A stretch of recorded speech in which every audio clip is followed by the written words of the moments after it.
सुबह के 10 बजने वाले हैं। लगातार आप मेरे साथ बने हुए हैं, लगातार आप जी न्यूज के साथ बने हुए हैं। और क्योंकि ये गर्व करने का गुरुवार है, लेकिन सबसे पहले आपको बता दें 3 मॉर्निंग प्राइम टाइम की जो बड़ी खबरें हैं जिस पर हमारी खास नजर है वो क्या है। सबसे पहले तो आप हमारे साथ जुड़े हुए हैं देश के लिए, क्योंकि ऐतिहासिक दिन है। आज के दिन पराक्रम के नए युग की शुरुआत हो रही है। आज का दिन आपको आपके कल को सुरक्षित रखने वाला है, क्योंकि अब से कुछ ही देर बाद रफाल फाइटर जेट वायुसेना में औपचारिक रूप से शामिल हो रहा है। अभी कुछ ही देर बाद अंबाला में इसके लिए औपचारिक कार्यक्रम शुरू हो जाएगा। जी न्यूज पर इसकी सबसे विस्तृत और पराक्रमी कवरेज आप लगातार देख रहे हैं, तो इस खबर पर हमारी नजर तो है ही। साथ ही साथ सुशांत केस में रिया चक्रवर्ती की जमानत याचिका पर भी आज सुनवाई है, इस पर भी नजर रहेगी। सवाल यह है कि ड्रग्स कनेक्शन में रिया को जमानत मिलेगी या नहीं मिलेगी। और अब बात करते हैं आज की सबसे बड़ी खबर की, गुरुवार के गर्व की, यानी कि आज पराक्रमी सुबह की, रफाल के इंडक्शन की। शुभारंभ हो शुभारंभ, मंगल बेला आई, सपनों की डहरी पे दिल की बाजी रे शहनाई शहनाई शहनाई। ख्वाबों के बीज कच्ची जमीन पे हमको बोना है, आशा के मोती सांसों की माला हमें पिरोना है, अपना बोझ मिल के साथ ही हमको ढोना है। शहनाई शहनाई शहनाई।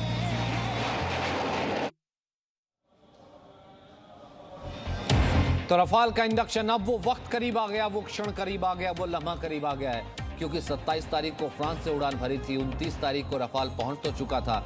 लेकिन जब कोई घर में नया सदस्य आता है तो उसका स्वागत पूरे पारंपरिक तरीके से किया जाता है, और उसी की तैयारी है। रफाल का इंडक्शन कुछ ही देर में होने वाला है।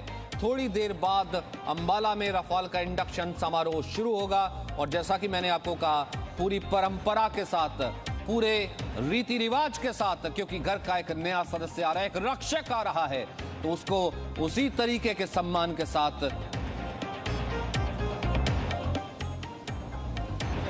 तो रक्षा मंत्री राजनाथ सिंह फ्रांस की रक्षा मंत्री के साथ कुछ ही क्षण में पहुंचने वाले हैं अंबाला का। सबसे पहले हम अंबाला का ही रुख करते हैं। मनीष हमारे साथ है। मनीष, क्या किसी भी वक्त मुख्य अतिथि फ्रांस की रक्षा मंत्री फ्लोरेंस पार्लो और साथ ही साथ भारत के रक्षा मंत्री किसी भी वक्त वहां पहुंच सकते हैं? क्या इस वक्त वहां की तस्वीर है? देखिए सचिन, एक एक करके यहाँ पे जो वीवीआईपीज हैं वो आने शुरू हो गए हैं। अभी जस्ट थोड़ी देर पहले ही सीडीएस बिपिन रावत आए हैं, जिनके साथ फ्रांस के कई जो ऑफिसर्स हैं, आर्मी से जुड़े हुए कई उनके ऑफिसर्स हैं, वो भी थे बिपिन रावत के साथ। इसके साथ ही साथ इस वक्त इंतज़ार हो रहा है फ्रांस के डिफेंस मिनिस्टर और जो रक्षा मंत्री राजनाथ सिंह हैं उनके आने का। हमें बताया गया है कि किसी भी वक्त यहाँ उनका जो प्लेन है वो लैंड कर सकता है। बिल्कुल यहाँ तैयारियाँ बिल्कुल फाइनल स्टेज पर है। आप देख सकते हैं कि एक करके जो यहाँ पर जो दिल्ली से तमाम जो ऑफिसर्स हैं, चाहे वो डीआरडीओ से हों, चाहे रक्षा मंत्रालय से हों, या फिर आर्मी से जुड़े हों, या सीनियर साइंटिस्ट हों, वो सारे एक एक करके यहाँ पर आ रहे हैं। तो 10:30 बजे ये कार्यक्रम ऑफिशियली तौर पर शुरू होगा, इंडक्शन का कार्यक्रम। और जैसा कि हम सुबह से रिपोर्ट कर रहे हैं कि बाकायदा इसकी तैयारी की गई है, रफाल जेट को सजाया गया है, वाटर कैनन से इसकी सलामी तो होगी, साथ में वो फ्लाई करेंगे। और सभी, अगर आप हर तरफ देखें तो लोग काफ़ी उत्सुक हैं, यहाँ पर इंतज़ार कर रहे हैं, रफाल को उड़ते देखना चाहते हैं। और जैसे इंडक्शन इसका कंप्लीट कर लिया जाएगा, इंडियन एयरफोर्स इसका कहीं पर भी इस्तेमाल कर सकेगी ऑपरेशनली, क्योंकि एक तरीके से माना जाता है कि फॉर्मली वो हमारी अब फैमिली का पार्ट बन चुका है। और जैसा कि हम बताते हैं कि जब भी एयरफोर्स हो या आर्मी हो, जब भी कोई नए हथियार हमारे परिवार में शामिल होते हैं तो उसका बाकायदा स्वागत किया जाता है, उसकी एक पूजा की जाती है। और चूँकि हमारी जो आर्म्ड फोर्सेज हैं उसमें सभी धर्मों का बराबर सम्मान दिया जाता है, इसलिए सर्वधर्म यहाँ पर पूजा की जाएगी और उसके बाद उसका स्वागत किया जाएगा, और हमारी जो एयरफोर्स है फिर उसका इस्तेमाल ज़रूरत के हिसाब से कर सकेगी।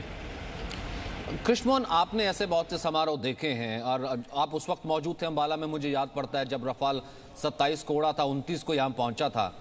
अब ये कैसा लम्हा रहता है और ये कितना बड़ा मूवमेंट होगा गोल्डन एरो स्क्वाड्रन के लिए और भारतीय एयरफोर्स के लिए, जिस वक्त रफाल यहाँ उड़ान भरेगा? और वो उस परंपरा को कैसे डिफाइन करेंगे, उस लम्हे, उस पिक्चर को, कृष्णमोहन मिश्रा, जब वाटर कैनन से सलामी दी जाती है और जो बाकी रिचुअल्स होते हैं?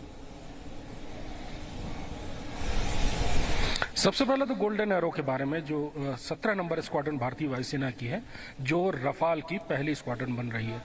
ये स्क्वाड्रन बड़ी मशहूर और नामी स्क्वाड्रन है। इससे पहले जो वायुसेना अध्यक्ष थे एयर चीफ मार्शल धनोआ, वो इसके सीईओ रहे हैं, कमांडिंग अफसर रहे करगिल के टाइम पे। करगिल में इसने बहुत जबरदस्त रोल निभाया था। मिग 21 इनके पास होता था। उसके बाद जब मिग 21 इनका फेज आउट हो गया तो ये नंबर प्लेटेड हो गया। नंबर प्लेटेड का अर्थ ये होता है कि उस स्क्वाड्रन को के पास अब एयरक्राफ्ट नहीं है, कुछ दिनों के लिए वो स्क्वाड्रन बगैर एयरक्राफ्ट के रहेगी। अगला एयरक्राफ्ट जब इंडक्ट होगा तो उसके बाद इसको रीसरेक्ट किया जाएगा। तो पिछले साल इसको रीसरेक्ट किया गया और ये रफाल की पहली स्क्वाड्रन बनी। जाहिर है गोल्डन एरो स्क्वाड्रन के लिए ये बहुत ही शानदार लम्हा है, बहुत ही ऐतिहासिक पल है और भारतीय वायुसेना के इतिहास में गोल्डन एरो अब एक अलग जगह रखेगी पूरे देश के लिए। और भारतीय वायुसेना के लिए क्या इसका अर्थ है? बहुत लंबा समय हो गया सचिन कि भारतीय वायुसेना को अच्छे फाइटर जेट्स नहीं मिल रहे थे। पिछले दशक की शुरुआत में जो ग्लोबल टेंडर जिसे हम लोग कहते हैं एक आम भाषा में, वो निकला था 126 medium multi role combat aircrafts के लिए। लंबे अरसे की जो जांच परख के बाद दो जेट फाइनल किए गए थे, टाइफून और रफाल, और उसके बाद रफाल फाइनल हुआ था। लेकिन उसके बाद 2012 में वो सौदा फिर कैंसिल हो गया। यानी जिस चीज का इंतजार भारतीय वायुसेना लंबे अरसे से कर रही थी, वो आखिरी वक्त में आकर वो सौदा कैंसिल हुआ और उसके बाद फिर इस सौदे को दूसरा जो रूट होता है गवर्नमेंट टू गवर्नमेंट डील वाला, उसमें करके 36 एयरक्राफ्ट खरीदे गए। तो भारतीय वायुसेना के पास फाइटर जेट की जबरदस्त कमी है। 42 स्क्वाड्रन होने चाहिए भारतीय वायुसेना को चीन और पाकिस्तान दोनों के ही मोर्चों पर दुश्मन का सामना करने के लिए। लेकिन इस समय उनकी तादाद 30 से भी कम हो गई है और उसमें से भी बहुत सारे एयरक्राफ्ट ऐसे हैं जो बहुत पुराने हो चुके हैं, जैसे मिग 21, जैसे जगुआर, जो कि 60 और 70 के दशक के एयरक्राफ्ट हैं। तो अगर आपको दुनिया में आगे बढ़ते रहना है, दुनिया में जिस तरह से आसपास के थ्रेट परसेप्शन है, जिस तरह से चीन और पाकिस्तान का रवैया है भारत के लिए, इसके लिए आपको अच्छे एयरक्राफ्ट की जरूरत है। भारतीय वायुसेना को रफाल मिलना एक गेम चेंजर साबित होगा। यानी कि और उसका जो यहाँ वेस्ट में जो इसको रखा गया, पश्चिमी भारत में अंबाला में रखा गया, जहां से वो पाकिस्तान की तरफ और चीन की तरफ दोनों ही तरफ कार्रवाइयां कर सकता है जी। तो रफाल का आना एक गेम चेंजर है और ऐसे वक्त पर आना जबकि भारत और चीन की सेना एक दूसरे के आमने सामने खड़ी हैं, बहुत मायने रखता है। बिल्कुल गेम चेंजर आप जिसे कह रहे हैं कि एक गेम चेंजर है। और मैं इसे कह रहा हूं कि जब मैं इसे जोड़ करके देखता हूं सैन्य के साथ राजनीतिक, जिसे कहते हैं पॉलिटिकल विल, राजनीतिक इच्छा शक्ति के साथ और कूटनीतिक मैनुअर के साथ, तो मुझे ऐसा लगता है कि ये पूरे वर्ल्ड ऑर्डर का गेम चेंजर है, ये जो तस्वीर यहां से निकलेगी। एयर मार्शल प्रशांत दीक्षित हमारे साथ मौजूद हैं, रक्षा विशेषज्ञ ब्रिगेडियर विनोद दत्ता आपको नजर आ रहे हैं, हमारे साथ कर्नल तेज टिक्कू भी मौजूद हैं। सबसे पहले इसकी खासियत और इस लम्हे के बारे में तो जानेंगे एयर मार्शल प्रशांत दीक्षित। मुझे लगता है कि ये तस्वीरें और ये खूबसूरत तस्वीरें देख के आपको ऐसा लग रहा होगा एयर मार्शल दीक्षित कि I wish I could also be the part of this, या मैं भी शायद कॉकपिट में होता, उड़ा पाता राफेल को जल्दी।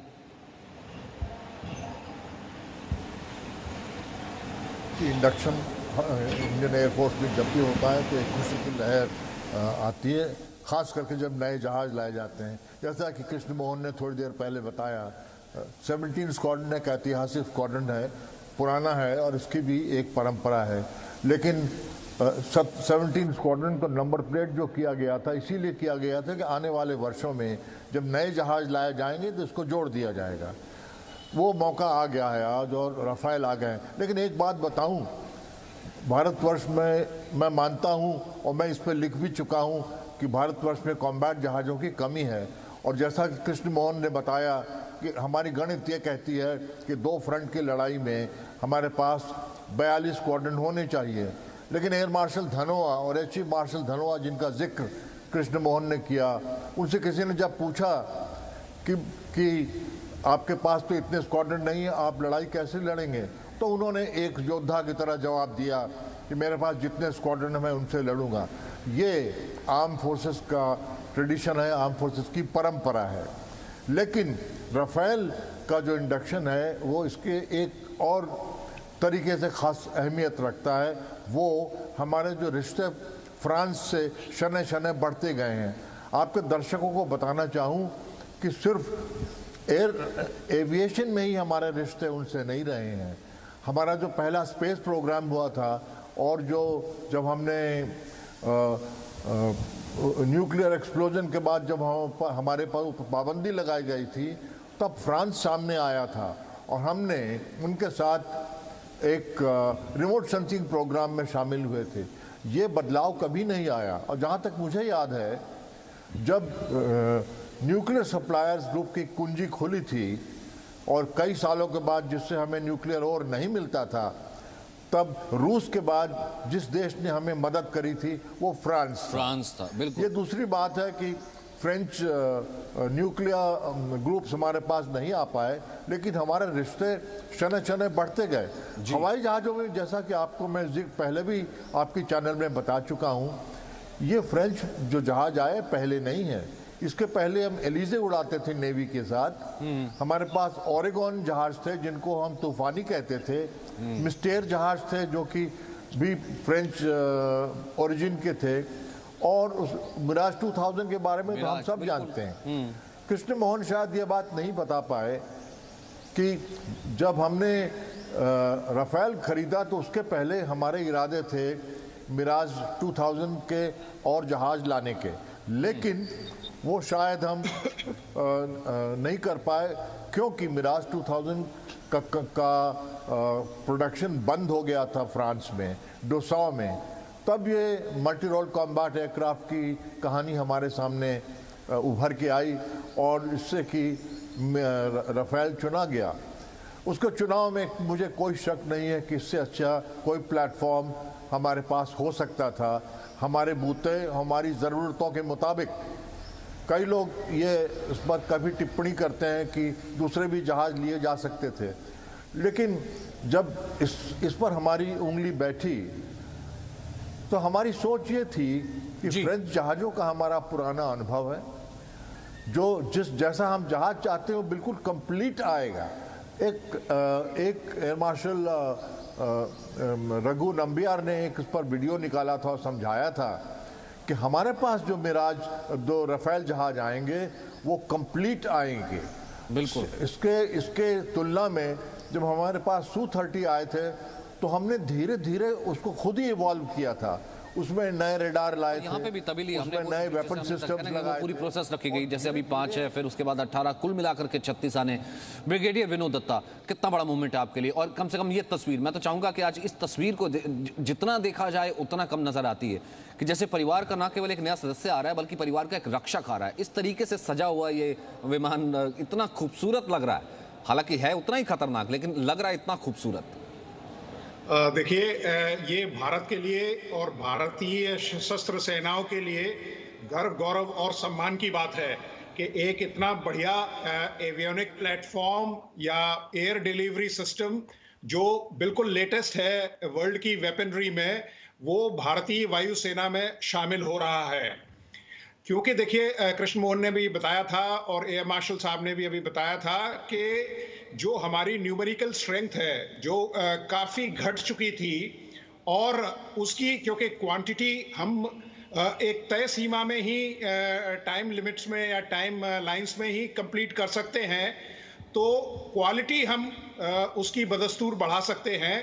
और इस स्क्वाड्रन के आने से या रफाल के आने से और उनकी जो स्ट्रेटेजिक लोकेशन है अंबाला और हाशीमारा में जो एयर बेसेस सेलेक्ट किए हैं, वो बड़े सोच समझ के और रणनीति के तहत किए गए हैं। तो इससे जो हमारी, इसको मैं इस चीज से भी जोड़ता हूं ना, जो कि कृष्ण मोहन मिश्रा ने कहा, जो कि वहां लद्दाख में खड़े, लेह में खड़े हैं, उन्होंने कहा कि इससे बेहतर टाइमिंग नहीं हो सकती थी। हम एक तरफ जरूर है इस चीज का हमें हल्का सा दुख या थोड़ा रंज जरूर होता है कि 23 साल हो गए, पहले ये स्ट्रेंथन होना चाहिए था, लेकिन क्या इससे बेहतर टाइम हो सकता है? जब सबसे ज्यादा अगर चीन को कहीं डर लग रहा है तो वो उस मिलन से डर रहा है जो कि आर्मी और वायुसेना का लद्दाख के आकाश में देखा जा रहा है। तो यहां पर बहुत अहम भूमिका निभाने वाला है ये राफेल। एक छोटा सा ब्रेक ले रहा हूं सर, मैं वापस आऊंगा कल नरेटिव को आपसे कमेंट लूंगा, और वो तस्वीर किसी भी क्षण आने वाली है। पहुंचने वाले हैं रक्षा मंत्री और साथ में साथ फ्रांस की रक्षा मंत्री। Presenting B News app available on Google Play and App Store. Download it now.